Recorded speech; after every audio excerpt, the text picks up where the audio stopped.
લક્ષ્ય ન્યૂઝ, એક નજર, એક લક્ષ્ય. ગાંધીનગર જિલ્લાના કલોલ તાલુકાના મોટી ભોયણ ગામ ખાતે કોંગ્રેસ પક્ષ દ્વારા ભવ્ય રેલી અને રોડ શોનું આયોજન કરવામાં આવ્યું. ગાંધીનગર જિલ્લાના કલોલ તાલુકાના મોટી ભોયણ વિસ્તારમાં જિલ્લા પંચાયત અને તાલુકા પંચાયતની ચૂંટણીને લઈને કોંગ્રેસ પક્ષ દ્વારા ભવ્ય શક્તિ પ્રદર્શન કરવામાં આવ્યું હતું.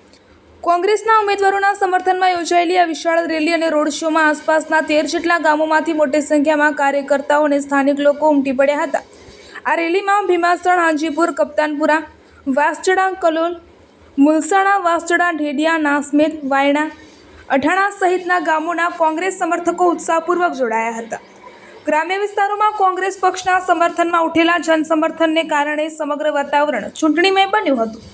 આ કાર્યક્રમ દરમિયાન કલોલના પૂર્વ ધારાસભ્ય બળદેવજી ઠાકોર ભીમાસણ ખાતે ઉપસ્થિત રહી આ રેલીને પ્રોત્સાહન આપ્યું હતું.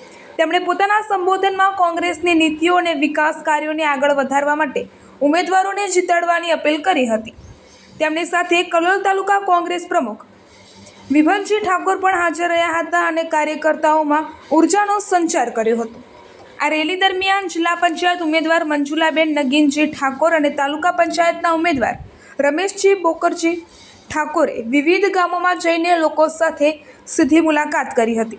તેમણે મતદારોને વિશ્વાસ અપાવ્યો હતો કે કોંગ્રેસ પક્ષને તક આપશો તો વિસ્તારમાં માર્ગ, પાણી, શિક્ષણ અને આરોગ્ય જેવી સુવિધાઓમાં વધુ વિકાસ કરવામાં આવશે.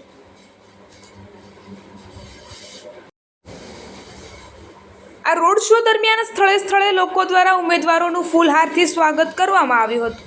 યુવાનો અને મહિલાઓનો ખાસ ઉત્સાહ જોવા મળ્યો હતો, જે કોંગ્રેસ પક્ષ માટે સકારાત્મક સંકેત માનવામાં આવી રહ્યો છે. આ સમગ્ર કાર્યક્રમમાં કાર્યકર્તાઓ એકજૂટ થઈ આગામી ચૂંટણીમાં કોંગ્રેસને જીતાડવાનો સંકલ્પ લીધો હતો.